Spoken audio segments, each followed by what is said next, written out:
Uma mulher foi perseguida e ameaçada de morte pelo seu vizinho durante 6 meses.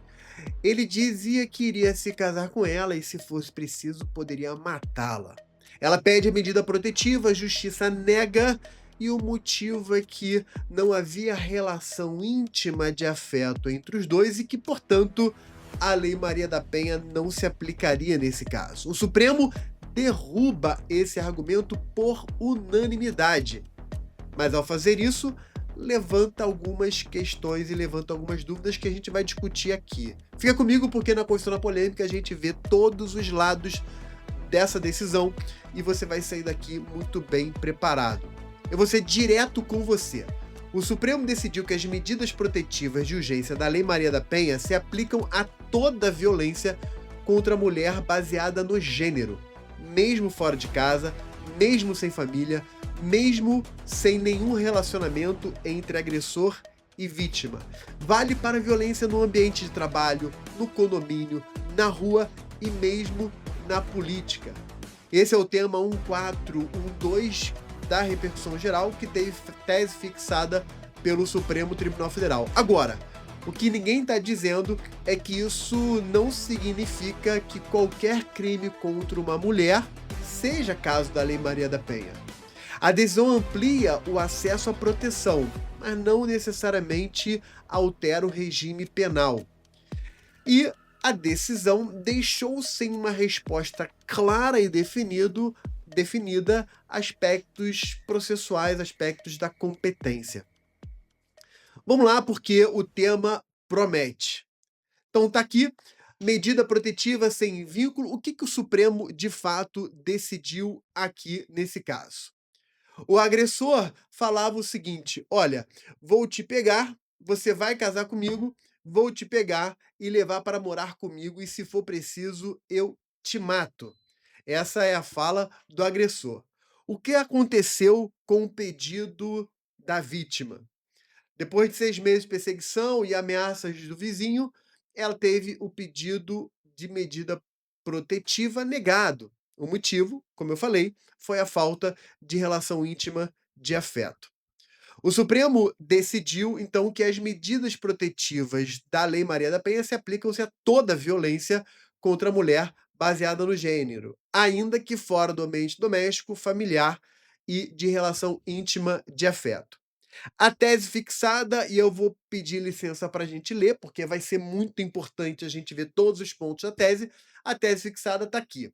As medidas protetivas de urgência previstas na Lei 11.340 de 2006 aplicam-se a toda forma de violência contra a mulher baseada no gênero, independentemente de sua ocorrência no âmbito doméstico familiar ou em relação íntima de afeto, devendo ser aplicadas pelo juízo competente, guarda isso, para apreciar a situação de risco à integridade física da ofendida. O item 2 da tese fixada diz: o requerimento de medida protetiva de urgência apresentado a juízo materialmente incompetente, olha aí a questão da competência, deve ser apreciado em seu mérito, a fim de deferir a medida quando houver risco imediato à integridade física ou psíquica da vítima, com encaminhamento imediato dos autos ao juízo competente, à vara especializada em violência contra a mulher, onde houver, para a ratificação ou reforma da decisão. Os itens 3 e 4 ainda dizem: a proteção em face da violência de gênero contra a mulher compreende a violência política, fato tipificado no artigo 326-B do Código Eleitoral, de competência, nessa hipótese, da Justiça Eleitoral. Cabe a concessão de medidas protetivas, inclusive por delegados de polícia e agentes policiais, nos termos da ADI 6138 da relatoria do ministro Alexandre de Moraes, nas situações de urgência, de ameaça ou de violência de gênero contra a mulher. Está aqui a tese fixada, a gente precisa abordar todos os pontos. O que o STF não decidiu? E eu quero que você grave isso aqui agora. O STF não transformou todo crime com vítima mulher em caso da Lei Maria da Penha. Não foi isso que o Supremo fez. O STF não alterou o tipo penal, não alterou pena e não alterou o rito. O STF não definiu com clareza qual é o juízo competente, pelo menos não em todas as situações, ok? Deixou isso propositalmente, nós vamos ver, vago. Os 4 itens em esqueleto nós temos, então, a proteção. Proteção fora dos vínculos tradicionais. 2, urgência antes da competência, porque o item 2 chega a dizer que se o juízo não for competente, mas houver risco, o juízo deve decidir, ok? 3, violência política foi incluída e 4, a atuação policial nos termos do precedente fixado nessa ADI, ok? O que nós encontramos agora, você vai ver, pessoal, que eu vou trazer muitos pontos de tensão, muitos detalhes, e será, como sempre, aqui na Constituição da Polêmica, food for thoughts, né? Tipo, alimento para o pensamento. É para você sair daqui com muitas informações para você estudar e chegar bem preparado. Então, primeira tensão que eu quero abordar aqui com vocês. De um lado, a interpretação conforme tratados de direitos humanos, contra, de outro lado, o texto expresso do artigo 5º da Lei Maria da Penha. Então veja que o tratado a que eu estou fazendo referência, e eu vou minudenciar esse tratado mais à frente, é sobre a Convenção de Belém do Pará a respeito da proteção da mulher. De um lado, esse tratado, vai ficar claro, ele tem uma proteção bastante ampla. Por outro lado, o texto explícito, literal, expresso da lei restringe a proteção no âmbito doméstico ou no âmbito das relações íntimas, ok? Então, você tem claramente aqui 2 âmbitos ou 2 alcances de proteção diferenciado. Antes de continuarmos, a gente precisa abordar aqui 4 palavras importantes, 4 palavras, 4 conceitos que eu preciso que você, entenda e que você, esteja comigo. Então, primeiro, medida protetiva, depois tutela inibitória, cognição sumária e competência material. Quando a gente fala em medida protetiva, o que eu quero que você entenda é que medida protetiva não é pena. Medida protetiva, ela olha para o passado, pressupõe processo, prova plena. Desculpa. Pena olha para o passado, pressupõe processo, incluindo aí ampla defesa, contraditório, prova plena e condenação, ok? Já a medida protetiva olha para o risco, olha para o presente e determina que ele pare agora. Ele o quê? Ele risco. Pare agora. Então, medida protetiva não é pena.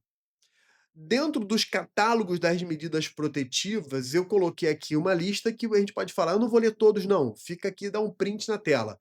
Suspensão de porte ou restrição de porte de armas, afastamento do lar, domicílio, do local ou convivência, proibição de aproximação, monitoração eletrônica. Enquanto eu bebo uma água, você dá aquele print e aperta o like aí. Então veja que há um catálogo extenso de medidas protetivas. Tutela inibitória é um instrumento que existe para impedir o ilícito, não para reparar o que já aconteceu, ok? E aqui citando um tema repetitivo, 1249 do STJ. Nesse tema repetitivo, olha o que ele diz. Vale a pena a gente prestar atenção nele. Então diz lá: as medidas protetivas de urgência têm natureza jurídica de tutela inibitória e sua vigência não se subordina à existência atual ou vindoura de boletim de ocorrência, inquérito policial, processo civil ou criminal. 2, vigoram enquanto persistir o risco. Muito importante esse ponto agora. Grava isso, que a gente vai voltar nele, ok? E continua. Olha o item 3 que complementa o 2. A extinção da punibilidade, o arquivamento do inquérito, a absolvição não geram necessariamente a extinção da medida. Não se submetem a prazo obrigatório de revisão periódica, mas devem ser reavaliadas quando constatado o esvaziamento do risco com contraditório e oitiva da vítima. Então, pessoal, o que essa tese do STJ vai fixar, que é importante demais para a gente, é que a medida protetiva ela tem essa finalidade de inibir, de inibição, é uma tutela inibitória, e ela não está vinculada à decisão no processo, porque extinta a punibilidade ou absolvido, ou mesmo antes do processo, no caso ali de um arquivamento do inquérito, nada disso necessariamente leva à extinção da medida protetiva, ok? Isso é de suma importância, porque essa vai ser um ponto ou um fundamento para um elemento ou uma parte da decisão do Supremo Tribunal Federal. Eu já falei, você precisa ficar comigo, anotar tudo, porque hoje promete. O tema é um tema realmente de muita importância, ok? Veja que a própria lei da Maria da Penha já falava isso, né? No artigo 19, parágrafo 4º, fala lá que as medidas protetivas de urgência são concedidas em juízo de cognição sumária, a partir do depoimento depoimento da ofendida perante a autoridade policial ou da apresentação de suas alegações escritas e tudo mais. E fala lá em risco à integridade física, psicológica, sexual, patrimonial ou moral da ofendida ou de seus dependentes. Então, a cognição sumária quer dizer uma decisão tomada com exame perfunctório, com exame provisório, né, sobre indícios e não necessariamente aquela prova robusta, plena. É o preço que a gente paga, é o preço que é pago pela urgência, né, e isso é importante de ser levado em consideração, ok? No parágrafo 5º, falava lá: "As medidas protetivas de urgência serão concedidas independentemente da tipificação penal da violência, independentemente do ajuizamento da ação penal ou civil, da existência de inquérito policial ou do registro do boletim de ocorrência". Isso aqui vai na mesma toada do que a gente falou da tese do STJ, ok? Então, e o parágrafo 6º, opa, mudou. Deixa eu voltar aqui para você. E o parágrafo 6º, as medidas protetivas da urgência vigorarão enquanto persistir o risco. Perfeito? Bem, entendemos o raciocínio aqui. E o quarto conceito, como eu havia comentado com vocês, é da competência material, falando aqui de uma forma simples, né, a divisão de trabalho entre juízos definida pela matéria, você sabe disso, né? E aí botei aqui alguns exemplos, né, violência doméstica, né, justiça eleitoral, enfim. A regra é que o juiz incompetente não decide, ele declina. No entanto, isso foi alterado pelo STF no que diz respeito às medidas protetivas, conforme eu mostrei para vocês na tese que foi fixada. Repassando a linha do tempo, então, na delegacia de Formiga, a vítima relata os 6 meses de perseguição e as ameaças. Juízo de origem declina para o Juizado Especial Criminal. O TJ de Minas mantém, por entender que sem vínculo ou relação íntima de afeto não se aplica a Lei Maria da Penha. O MP de Minas recorre ao STF com base na Convenção de Belém do Pará e chegamos ao tema 1412 no STF, que é o que a gente está discutindo aqui, ok? Por que esse caso é emblemático? Porque o agressor não tinha relação com a vítima. Ele queria ter relação. A violência nasceu da recusa dela, ok? Quando eu falo que a violência nasceu da recusa dela, entenda bem, por favor. Eu não estou dizendo que ela é a causadora da violência. Eu não estou dizendo que a culpa é da vítima. Eu estou dizendo que no momento que ele faz uma investida e ela recusa, e aí ele começa a insistir e a ameaçar, gera a recusa. A partir dessa recusa e da reação dele, aí que se tem a violência. Deixando bastante claro aqui, para não parecer o que eu não estou dizendo, ok? Então vamos lá. O paradoxo da leitura literal é o seguinte: imagina a seguinte situação. Uma mulher perseguida por um ex-companheiro, ela estaria protegida pela Lei Maria da Penha. No caso de uma perseguida por quem ela foi perseguida, por quem nunca teve relação com ela, está desprotegida, que é o caso aqui em discussão, né.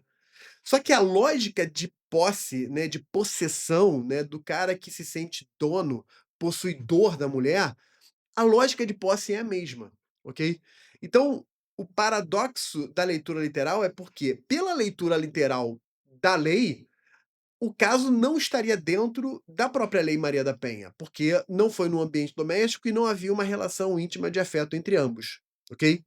No entanto, o fato dele insistir nessa relação fez com que ele se sentisse possuidor, dominador, proprietário da mulher, inclusive ameaçando de morte, é o que faz com que os 2 casos se aproximem por causa dessa lógica de posse, essa lógica de possessão, ok?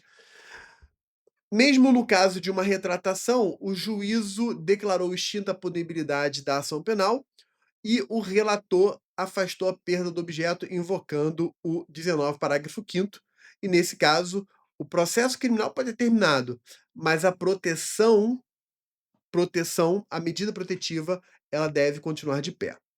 Os 3 pilares que a gente vai abordar e que a gente precisa entender são o aspecto de estrutura ou estrutural, a convenção que protege a mulher e a autonomia. Quando a gente fala do primeiro pilar, que é a questão estrutural, a violência de gênero é estrutural. O que caracteriza é a agressão motivada pela condição feminina e não o local onde ela ocorre. Para isso, o ministro Fachin, inclusive, ele traz dados concretos. Ele mostra, por exemplo, que mais de 3.400 mulheres são assassinadas no Brasil em 2024, que dá um percentual de 3,4 por 100 mil mulheres, a cada 100 mil mulheres. 293, mais de 293 mil mulheres são vítimas de violência não letal nos registros analisados, o que pode significar certamente um número ainda maior, por causa dos casos não registrados, ok? E a violência, ela nasce em 64% dentro do ambiente doméstico. Só que os outros 36 é fora do ambiente doméstico, né? Tem tanto ali no âmbito comunitário quanto em outros locais. O que significa que 1/3, ou seja, 1 em cada 3 registros não é no ambiente doméstico. O que significa que a proteção, a proteção de gênero aqui da mulher, se ficar restrita a apenas um ambiente doméstico, apenas a um ambiente doméstico, deixa de abranger uma parte significativa de onde essa violência ocorre, que é fora do ambiente doméstico, ok? Outro dado que sustenta a tese é que mais de 95 mil mulheres foram vítimas de perseguição em 2024, e não necessariamente por alguém com quem tivessem relação doméstica, ok?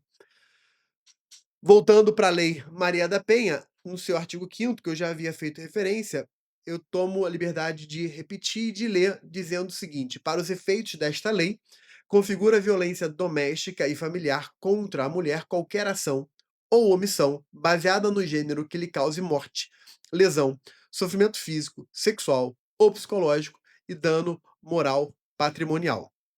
Nos incisos a seguir, o 1 fala de ambiente doméstico, né, na unidade doméstica, compreendida como o espaço de convívio permanente de pessoas com ou sem vínculo familiar, inclusive as esporadicamente agregadas. E 2, no âmbito da família, compreendida como a comunidade formada por indivíduos que são ou se consideram aparentados, unidos por laços naturais ou por laços de afinidade ou por vontade expressa.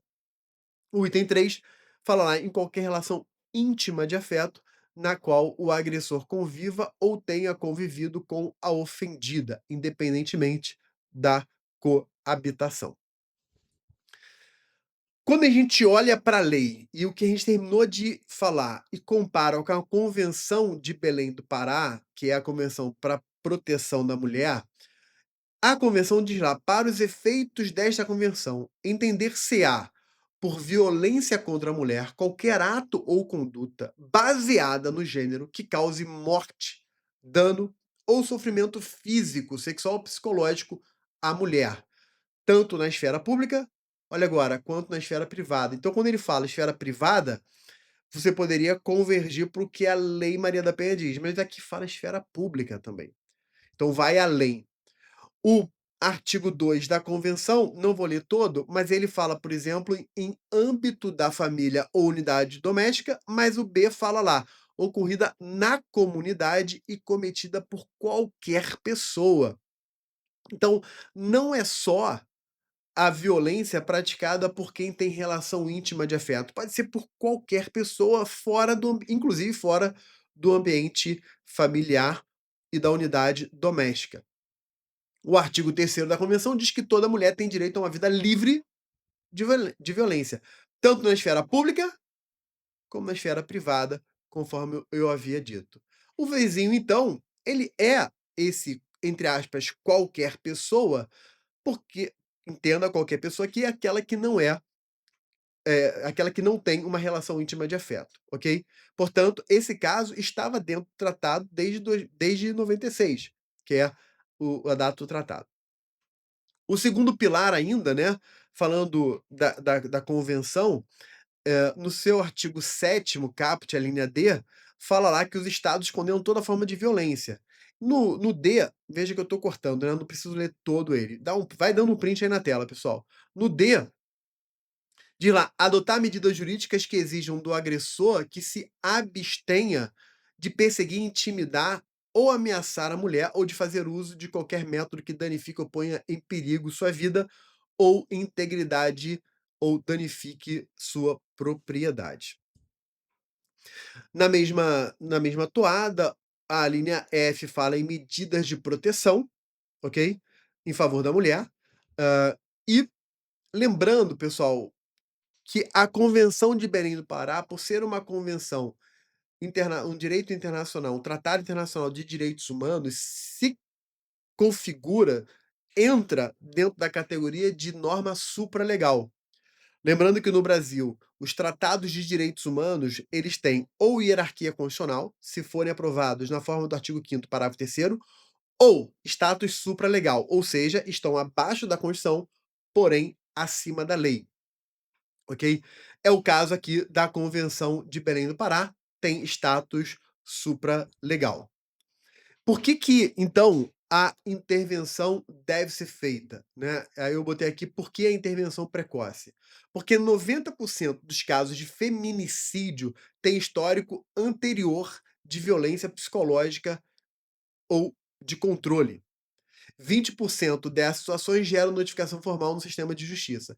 Então, assim, antes da prática do feminicídio propriamente dita, já há indícios robustos de que isso pode acontecer, né.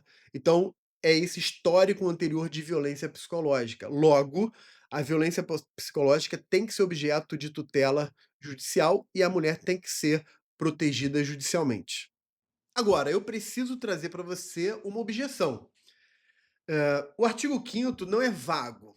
Ele lista 3 hipóteses fechadas, quando fala lá de unidade doméstica, família, relação íntima de afeto, e nenhuma dessas hipóteses abrange o vizinho. Fazer algo para abranger o vizinho é uma mera interpretação ou significa legislar, né. Veja que aqui, pessoal, eu estou entrando num terreno pantanoso, eu preciso pisar em ovos para você não tirar uma conclusão ideológica de que eu estou apresentando uma oposição à proteção do que o Supremo estabeleceu. Eu não estou aqui falando da minha opinião pessoal e nem entrando num debate ideológico, eu estou trazendo uma questão jurídica que é de suma importância para o seu desenvolvimento e para a sua boa preparação para a prova. Aqui a discussão é, quando você faz uma interpretação que você alarga a aplicação de uma norma, isso é apenas uma interpretação ou isso é uma forma de legislar? Se é uma forma de legislar, pode o Supremo suprir a ausência do legislador? Daí a pergunta: interpretar ou legislar? Esse é o debate. 3 camadas que eu quero enfrentar nesse debate aqui. Primeiro, uma camada é a argumentação de que é uma analogia proibida. Essa argumentação não se sustenta sozinha, porque a medida protetiva não é pena. Quem vai usar o argumento de que é uma analogia e que essa analogia é proibida, usa aquela ideia de analogia contrária à parte, malam partem, né. Ou seja, você não pode usar uma analogia para trazer algum tipo de prejuízo para alguém, para a parte. Só que aqui não é o caso, aqui você está fazendo algo para proteger uma vítima, para proteger uma pessoa que está numa posição de vulnerabilidade, ok. Então, da objeção, essa é a mais fraca. A segunda objeção que a gente vai trazer aqui é do efeito penal, né. Deixa eu voltar aqui a tela para você. É do efeito penal indireto. No caso aqui, o descumprir, a medida é crime. Veja só, A Lei Maria da Penha, no artigo 24A, ela diz lá: "Descumprir decisão judicial que defere medidas protetivas de urgência previstas nesta lei, pena de reclusão de 2 a 5 anos e multa". Então, o que eu quero trazer aqui, e a objeção que é levantada, ou que pode ser levantada nesse caso, é a seguinte: na medida em que o Supremo amplia a concessão da medida protetiva para além dos casos que a própria lei previu, né, ou seja, para além do ambiente doméstico, familiar e das relações íntimas de afeto, indo então muito além disso, você vai aplicar o 24. E o 24A, ele diz que se uma medida protetiva for determinada e houver o descumprimento dessa medida é crime. Logo, ao ampliar a concessão da medida protetiva, você também está ampliando a possibilidade da incidência desse tipo penal, né? E ao ampliar a incidência de um tipo penal para uma hipótese para além daquela prevista originalmente na lei, você está entrando num terreno perigoso da interpretação jurídica, da interpretação, nesse caso aqui, também constitucional, ok? Então é um tema sensível, você precisa estar preparado em enfrentar esse tema, né? Como eu botei aqui, né, ampliar a porta de entrada da proteção pode significar ampliar, por via reflexa, o alcance de um tipo penal, que é esse do 24A. E isso é território da reserva legal. Você só poderia fazer isso por lei, né? Veja que no mandado de junção 7452, né, nós temos um precedente que reforça essa objeção. Nesse mandado de junção, houve a aplicação da norma protetiva da Lei Maria da Penha a casais homoafetivos formados por homens e a mulheres travestis e transexuais nas relações intrafamiliares. A decisão ela foi explícita em dizer que ela se delimita ao plano extrapenal e não no âmbito penal. O STF, então, lá não ampliou o campo penal, mas aqui amplia, né? Então, como é que fica? Será que a gente pode entender que aqui amplia, não? Aqui ele não fala sobre isso, né? Não faz essa ressalva. Então, será que a gente pode entender que o 24A, porque trata de um tipo penal, ele deve também ser estendido para essa nova hipótese que o Supremo previu? Professor, pode repetir para consolidar? Repito. A lei, ela tem uma abrangência, ok? Que abrangência é essa? Âmbito familiar, unidade doméstica e relação íntima de afeto. A lei amplia muito isso. Fala agora em qualquer lugar, qualquer pessoa. Beleza. Ao ampliar isso para a concessão de medidas protetivas, você traz a reboque o 24A, quando fala lá que o descumprimento de medida protetiva é um tipo penal, né? Então, nesse caso, a tendência, e me parece que esse é o caminho seguro, é você entender que sim, a decisão do Supremo faz com que o 24A, que o tipo penal, passe a abranger também isso. Porque se o 24A diz, literalmente, olha, descumprir medida protetiva é crime, ora, se houve uma medida protetiva, mesmo que para além das hipóteses explícitas da lei, mas houve a medida protetiva e ela foi descumprida, logo haverá a configuração do crime, ok? Então, vamos seguindo essa linha. A terceira camada que eu botei aqui é sobre o que a ADI 6138 autoriza. Lembra que a tese fixada no Supremo vai permitir que a medida protetiva seja concedida por delegado ou por agente policial, né?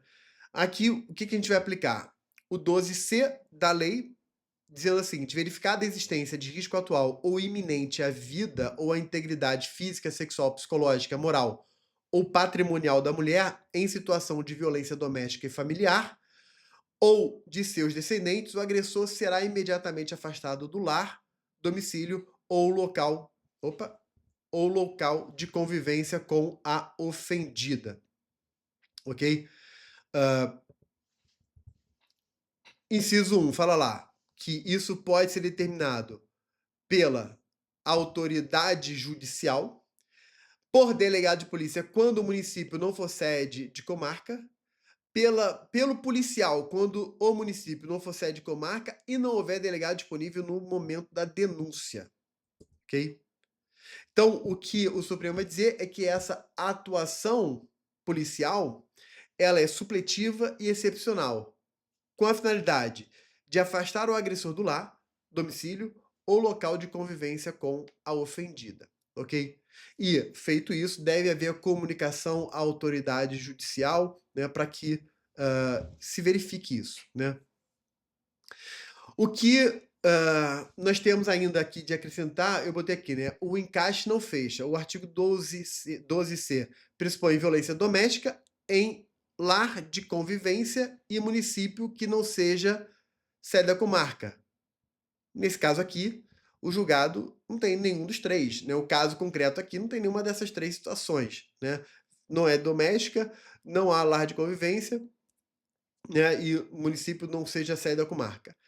Ainda assim, galera, a gente vai adotar uma leitura prudente, dizendo o seguinte: a atuação que a autoridade policial vai ter nessa nova hipótese que o Supremo estabeleceu vai ser na mesma extensão do que a lei já dizia antes, ok? Então, trouxe um problema, mas o problema deve ser resolvido dessa maneira.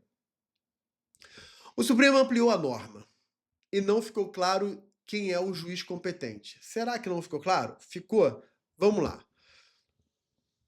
Qual foi o debate no plenário? Né? Você está vendo aí, eu trouxe posicionamento de ministros. O ministro Zanin, ele vai dizer que o juízo que recebe examina a urgência e depois remete, que foi o que virou o tema 2. Ou seja, se o juiz não for o juiz competente, ainda assim ele recebe, ele examina a urgência, se for o caso, concede a medida protetiva e depois remete para o juiz competente.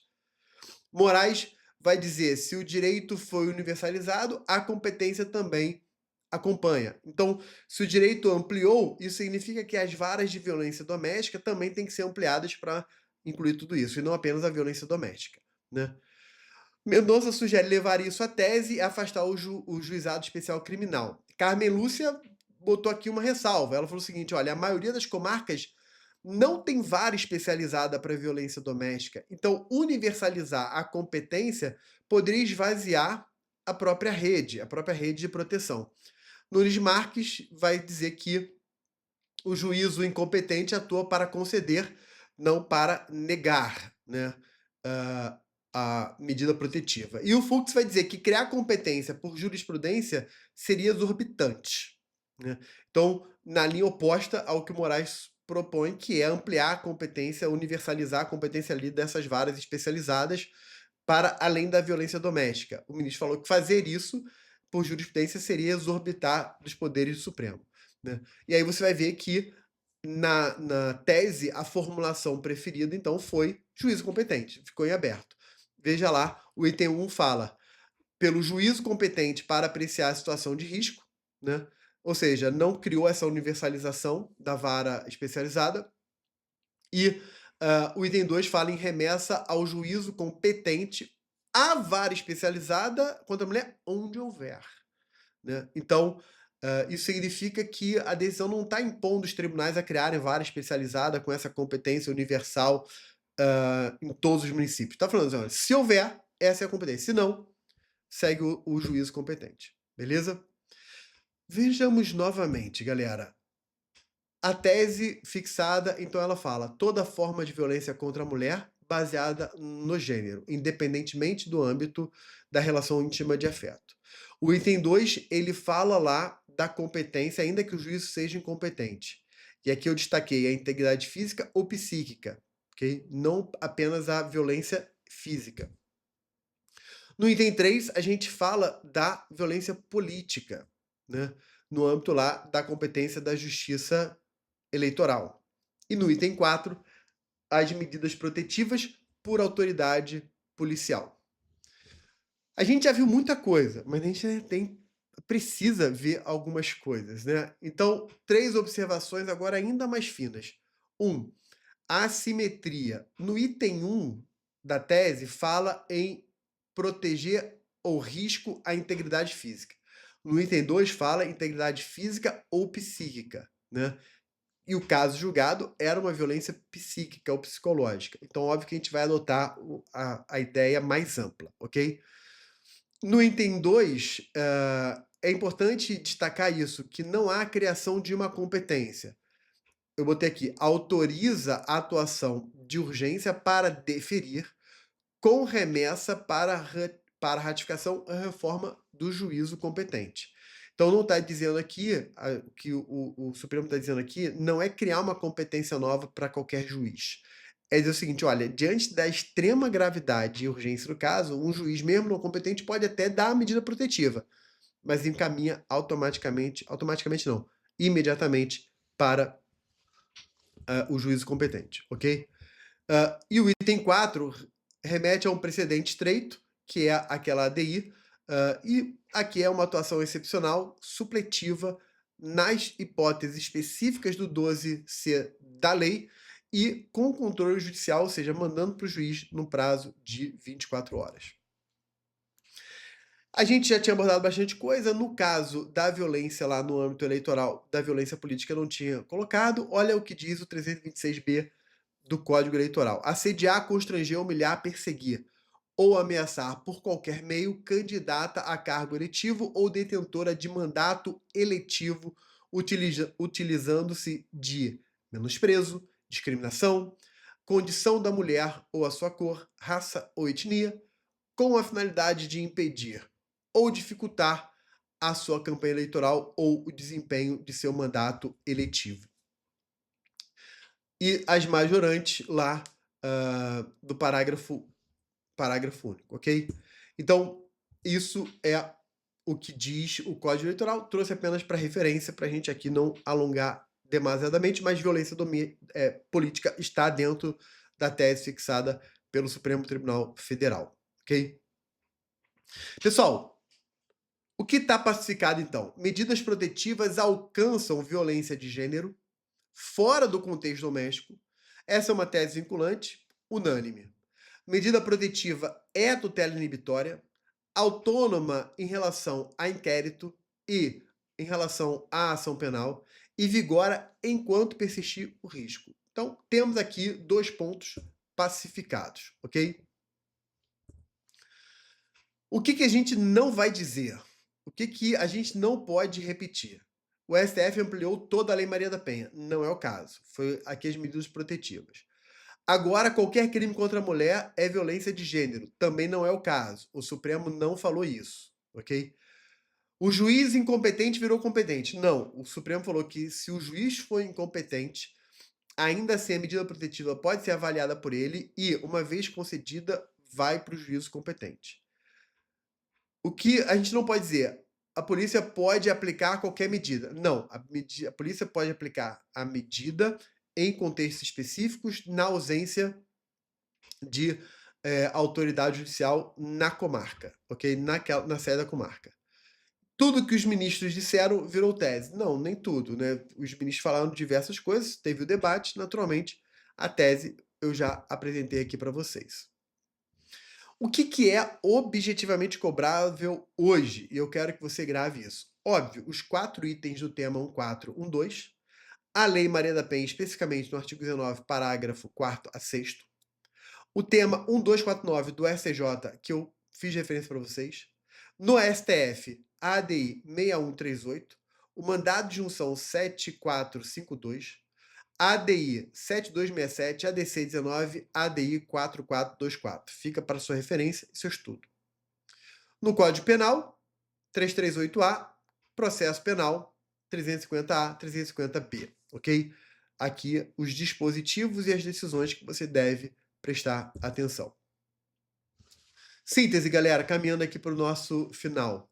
A proteção não depende da porta da casa, nem da existência de um relacionamento. Quando eu falei porta da casa, é um ambiente íntimo, né, doméstico. Depende de violência baseada no gênero e depende de existir risco, ok? O crime e a competência seguem regras próprias, né? Quando eu tô falando, porque tudo que a gente discutiu é medida protetiva, né? Crime e a competência vão seguir as regras que você já conhece. Pessoal, em até 5 linhas, o meu desafio aqui em todo vídeo na Constituição da Polêmica é você analisar, responder fundamentadamente, que eu corrijo. A tese do tema 1412 determina que o pedido de medida protetiva apresentado a juízo materialmente competente seja apreciado no mérito para deferir a medida quando houver risco imediato. Explique por que essa regra não transforma o juiz incompetente em juiz competente e explique o fundamento constitucional que a sustenta, ok? Com isso, pessoal, eu concluo mais um Constituição na Polêmica, né? João Mendes explica, exatamente para que você possa chegar muito bem preparado na sua prova. Espero que você tenha gostado. Se você gostou, dá o like no vídeo, comenta que eu vou te responder, compartilha, nos ajude a aumentar, a crescer o canal ainda mais e levar informação e preparação de qualidade para todas as pessoas que precisam, ok? Você não está disputando vaga com ninguém, então ajude o seu colega. Você está disputando com você mesmo. Eu estou aqui para ajudar você e quem precisa também. Então, compartilha o vídeo. Tá bom, galera? Um beijo, até o próximo Constituição na Polêmica.